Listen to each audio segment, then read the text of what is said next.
What's up, everybody? It's your girl Kiwan, and I am back with Being Mary Jane, season 1, episode 4. Y'all, I know I'm behind, and I apologize and and all the things. But make sure you like, comment, and subscribe to my channel. Click the notification bell button so you can be updated on every video that I drop. And make sure you guys are liking up the video so I can stay in the algorithm. It kind of keeps me going, and I'm just still trying to, I'm still working my way up to more subscribers. I've seen that I've gotten some new ones, so thank you guys. So today I'm actually going to give this, and I found out that the Never Ever Mets came back on. I didn't review it but I did watch it. I watched it last season, so we're in the second season. So I'm gonna review the second season. I have my notes. I just haven't had a chance to review. And I will give y'all Raising Kanan as well. All of these things are going to be up later. But for now, I'm going to give you Mary Jane. All right? Whew. Anyway, so Being Mary Jane, season 1, episode 4, the Huxtables have fallen.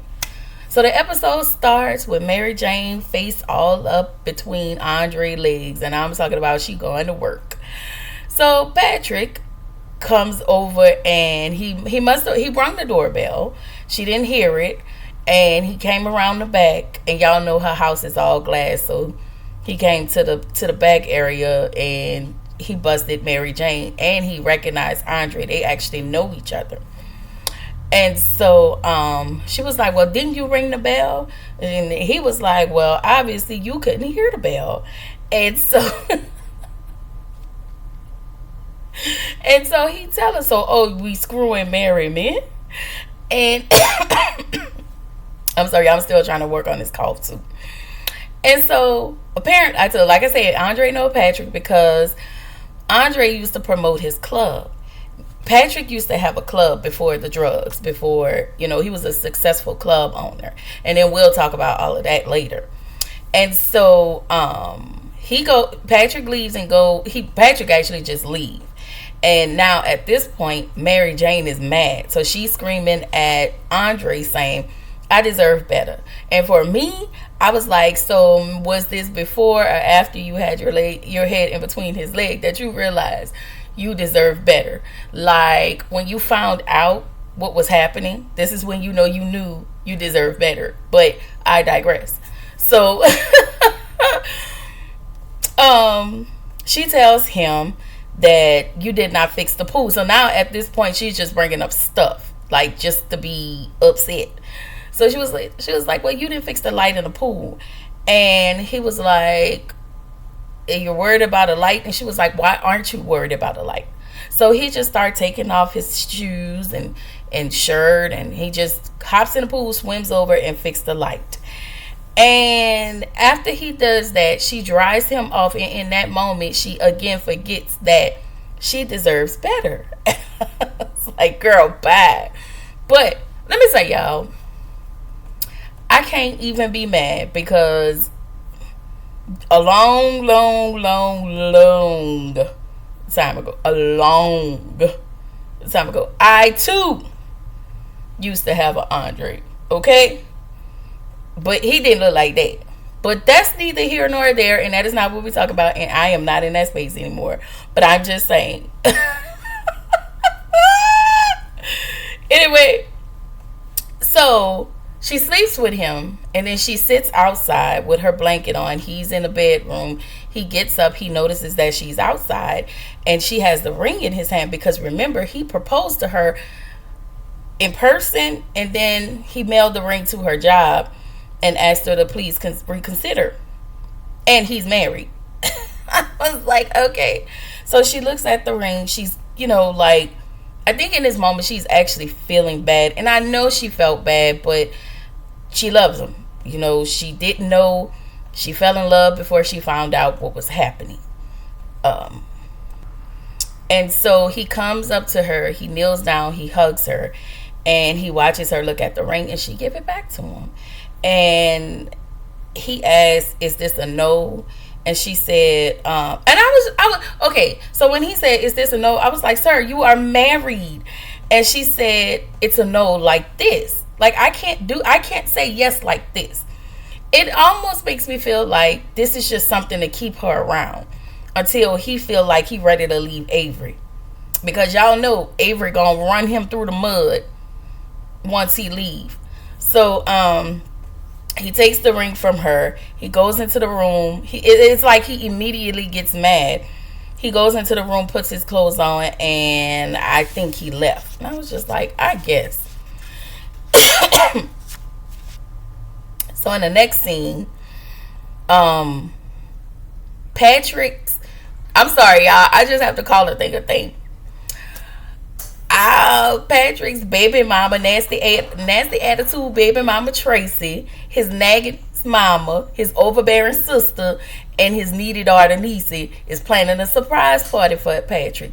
Now, I thought the surprise party was just like his birthday, but it turns out it is a sobriety party. So Mary Jane asked Tracy if she wanted to bake the German chocolate cake or the red velvet cake. Tracy said he loves your German chocolate cake. And did I tell y'all that man be getting on my nerves? When I tell y'all, Suge Avery worked on my entire nerve, y'all. She was like, she immediately got jealous and was like, the red velvet is his favorite. And I was like, girl, like, pop your titty out of that man's mouth. Like, what is we doing, Mama Avery? I mean, I can't call her Mama Avery. That's not her name. What's Pauletta's last name? Whatever their last name is. So it's just the fact that you don't even like this man, baby mama. You still want to coddle him, and this man is already in a relationship. Like, stop. It's almost like you have a husband over here, but you want your son to be your husband as well. Like, that's insane. So Patrick comes into the room. Comes into the kitchen. Everybody stopped talking. He was like, well, what are we talking about? Everybody was like, nothing. So he was like, well, what's a seven letter word for cheating? It's not cheating. Niecy said adultery. And he was like, yeah. And so he talks about being an adulterer. And so the mom was like, anybody who's too stupid, she made the comment like the person who's cheating is stupid, but the person who's cheating with is just as stupid, okay? And so Mary Jane is looking like, because nobody knows her business except for Patrick. And that's because he walked up on it. So she goes into the hallway. She was like, well, Patrick, I need to talk to you. So they go out in the hallway and talk. So I did not write down everything, so I just kind of summed it up. So Patrick and Mary Jane have a talk about Andre. He tells her she has an addiction. She tries to deny the addiction. She tells him he said he loved me, and I believe him. And she tried to pay Patrick. She was trying to pay him off to buy his silence. She was trying to literally buy his silence. And so first he said $30,000, and she was like, I'm not stupid. I'm not going to pay you $30,000 to buy your silence. And so he tells her, you isolate, giving her signs of addict, and she isolates. And I think also she isolates because she doesn't want people in her business. Like, look at Mary Jane's house. Mary Jane has a glass house. So it is apparent that she lived far away. She lived close by to Mark, but she probably have to go a little further down. And it's not like Mark just comes over. But she has a glass house. And she lives far. So that for me makes it feel like, you don't want people in your business, okay? And Patrick agrees to go ahead and keep the secret. So she was like, please don't tell mom and dad, yada, yada, yada, because, they'll probably have a fit. So in the next scene, Patrick goes up to Mr. Paul and asks him, can you have them to call off the party? Now, he's already figured everything out, of course. We know Patrick is smart. Yeah, he was a drug addict, but he's a smart man. And so his dad tells him, you just need to show up. And he said that the party would happen and you will be surprised. And it is, it's a 2-year sober party. And there's that thing, once again, where he makes Patrick feels like a prisoner because of the addiction. And I think because Patrick put them through a lot, they treat Patrick like a child. It's odd. So we get to the party. Tracy actually gives a heartfelt speech. And he looked, to me, when he looked, he had this like guilty look on his face. Like, I'm still using, but I can't really say. And so he just says thanks. And everybody just start to clap. So back at home at Mary Jane's house, she's on a computer and she takes an addict test. And it was 4 questions, and basically she was 100% an addict. Bottom line is she doesn't want to, she's struggling with leaving Andre. She's struggling with walking away. And it's hard, even if if that person isn't married, if you know that person isn't good for you, you sometimes have struggles with walking away. But when you know what's really important, and when your heart is always on the line and it's always hurting, you should be able to choose you. It should be when you're there, you should be able to choose you. And I'm always a person that's always like, choose you. No matter how bad it hurts, but at the end it's going to hurt even more if you decide to stay. So you have to choose you. You have to walk off. You have to feel the feels. This is me just giving y'all a little free therapy. Feel the feels, okay? It's okay. It's okay to hurt. It's okay to cry. But at the end of the day, walking away is your best decision, especially if it's not suiting you. If the person is married, yes, automatically no. Sorry, y'all, I had to kind of push pause right quick because my son was at the door. Anyway, so like I was saying, walking away is always the best decision instead of staying in something that's not suiting for you, okay? That's all I wanted to say. I just wanted to say my spiel, and that is free, okay? That is free. So, Patrick is taking a meeting with an investor, and what's his name? His name is Orlando on Family Business. Darren Henson is the investor, and they know each other from back then. And he's trying to start like a food truck, but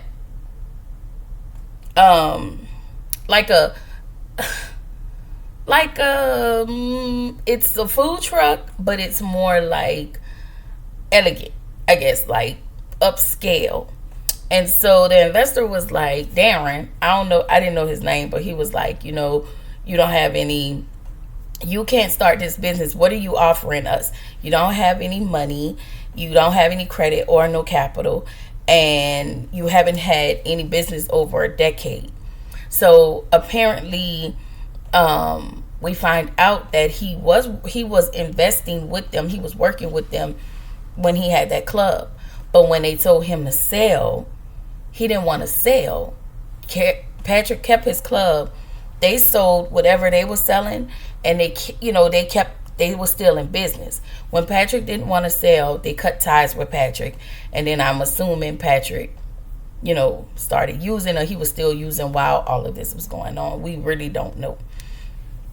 But he tells him, I'll talk to such and such, his partner, and I'll see what he thinks. And I'm sorry, y'all, I'll get back with you. So I think Patrick knew this ain't going nowhere. I'm just here wasting my time, okay?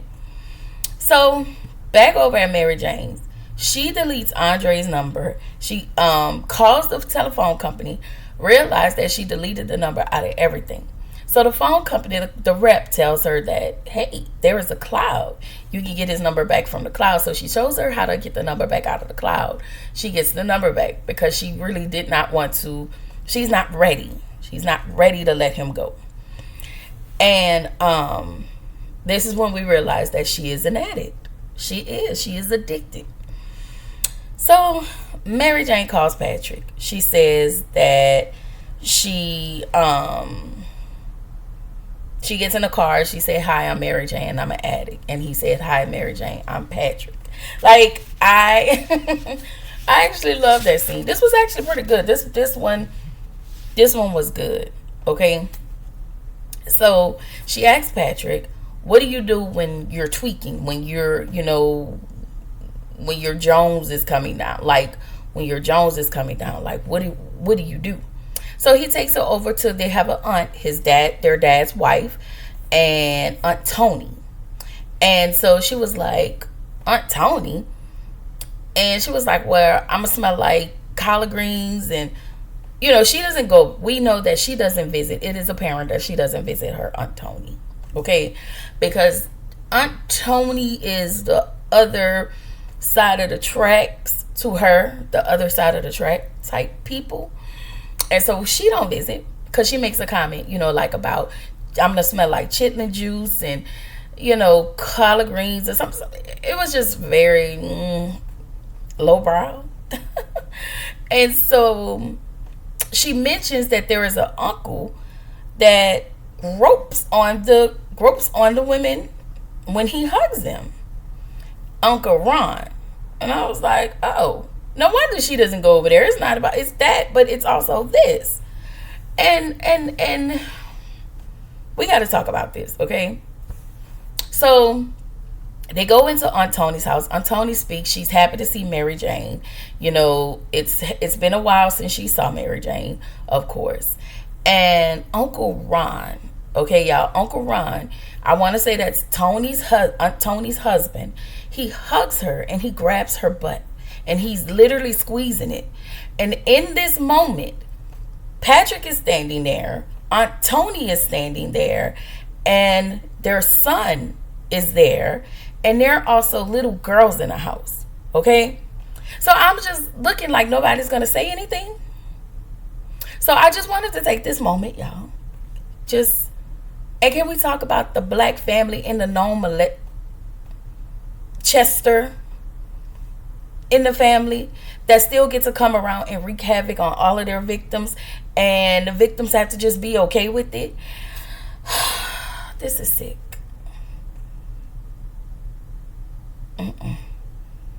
And again, I'm sorry, there are kids in the house. Like, and then Aunt Tony takes care of some outpatient from Memorial Hospital or something, who seldomly walks around in his underwear. Obviously, he's out of his mind. And again, there are little girls that are there. And the man came out. Again, he's you can tell that there is something mental there. He was a white man. He's one of her patients, and he came out with just with his underwear. And so Ron brings him back into his room. I just find that really disgusting, all of it. So if Tony was my aunt, Aunt Tony would never see me. And I would tell my Aunt Tony, why you don't see me? How you take it is how you take it. But the way he groped her in the level of discomfort she felt, and he was just like, and it was just okay.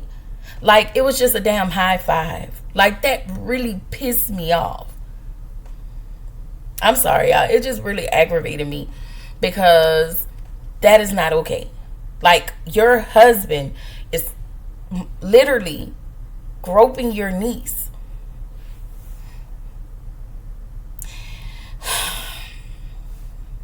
So Mary Jane goes into the living room with the little girls. It was a cute scene. And I remember one of the girls, because she's an actress, but I forgot what I saw her in. She's older now. And so Aunt Tony checks on Patrick. She was like, well, how are you? How are you doing with sobriety? Yada, yada, yada. He said he was okay. And so she tells him, I am praying for you. And so they leave.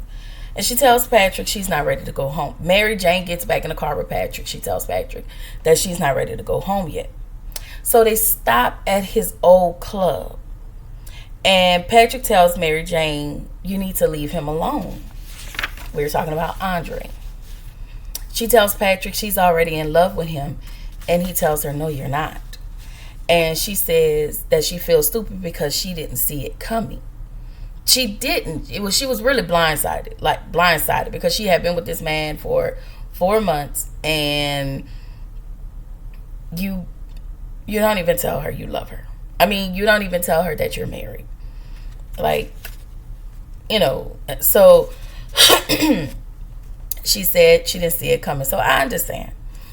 He said, this is what happens when you don't see it coming.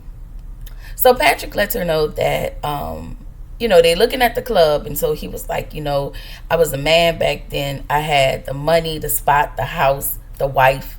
And he even proved Papa Paul wrong. Okay? He said his game was popping. He was the king of Atlanta. And that he was addicted to Coquiana. But, I'm sorry. His addiction to Coquiana was just a midnight friend to make him feel good when no one else was around to make him feel good. I was like, wow. So he tells her he knows she's afraid because nobody wants to be alone. And that is Mary Jane. She's done on paper. She's amazing on paper. And so now she's ready for the husband and the family and, and so he tells her, she tells Patrick, Andre gave me a ring. Patrick laughed. She was like, okay, don't laugh. And she tells him, but I didn't say yes. But you wanted to, but you knew you couldn't. Again, I feel like that ring was just something to hold her for a while, keep her around longer. It's like he was dangling a carrot. That ring was to secure her spot until he was ready to leave Avery. But the problem is, if he left Avery and married you, it wouldn't have been long after that till he did the same thing to you. Anyway, so Patrick says his dad is miserable, mom is sick, cokehead son and a daughter who's sleeping with a married man. Oh, how the Huxtables have fallen. And he tells her that he has a new business venture going, and she offers to help. Again, this is the martyr. You don't always have to offer. Never mind. And so he was getting ready to ask her for some money. He was literally getting ready to ask her for some money as she offered. But what he offered her is, he says, if you're having an addiction, don't call Andre, but call me. This is the first time somebody besides her dad, like her brother, has stepped in to take care of her. Like, if you notice, this was a moment that she really needed. Like, that moment where I'm not caring for my brothers in my family or anybody in my family, but somebody's caring for me. And I was with that, okay? So it's 2 a.m. Patrick arrives home. Of course, he doesn't have a key because of his addiction. So they've restricted him. Remember, he had to come to the party, and now we realize he have to be home at a certain time because his parents are asleep. And so he doesn't have a key. So he asks his dad, can we just revisit me giving a key? So his dad was like, well, I need to think about it. Because I want to say, I think Patrick did have a key, but he probably was going in there stealing. Y'all know how them crackheads be. I'm just saying. I'm sorry. So what I realized, what I wrote in my notes was he is just a visitor in his own home. That's unfortunate.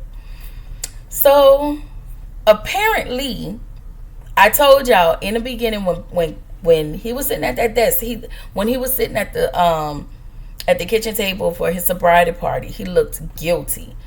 And of course he got Coquiana on him. Patrick, where you get that Coquiana from? But they always know. So but prior to him sniffing the Coquiana, he actually went to his dad's. He went to the wall and saw all his dad's accolades. And him trying to get on the right track, and he feels like he's not finding his footing. It's doing something to him. So now he feels like he needs to regroup and cope by, using the Coquiana. So in the next scene, Mary Jane is at home in her bed, and she turns over, and we find Andre in the bed with all his good tattoos on his back. We just want to thank you, Amari Harder, okay? Because you fine, okay? I'm sorry. So she lays on he's sleeping on his stomach, and she just lays on his back. And we know that they both are struggling. And this is where the episodes end. It ends in both of their struggles. So tomorrow, y'all, I will come back with episode 5. I know we got 3 episodes to go, and I probably need to wrap it up. But tomorrow I'll come with episode 5. For now, this is what's going on. I'm going to come with episode 5. Anyway, please, on your way out, make sure you like, comment, and subscribe to my channel. Click the notification bell button to be updated on every video that I drop. And I will see y'all in the next video. Bye.